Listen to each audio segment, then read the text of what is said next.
Hello అందరికీ మోతిచూర్ లడ్డూని చాలా సింపుల్గా చూపించాను.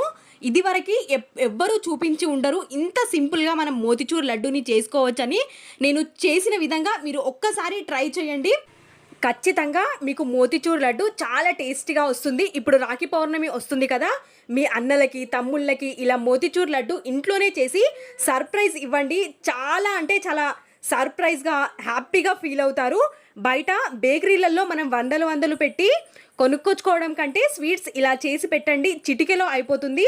చిన్నపిల్లలు కూడా ఈజీగా ఈ రెసిపీని వీడియో చూసుకుంటూ చేయొచ్చు. ఫుల్ వీడియో కావాలి అంటే వీడియో కింద లింక్ ఇస్తాను, చూసేయండి.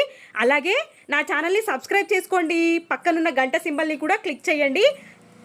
చాలామంది సబ్స్క్రైబ్ చేసుకునే ఉన్నారు. మీరు సబ్స్క్రైబ్ చేసుకోకపోతే సబ్స్క్రైబ్ చేసుకోండి. ఇలాంటి కొత్త రెసిపీస్, ఈజీ రెసిపీస్తో నేను ప్రతిరోజు వస్తూనే ఉంటాను. కాబట్టి చూస్తూ ఉండండి. Thanks for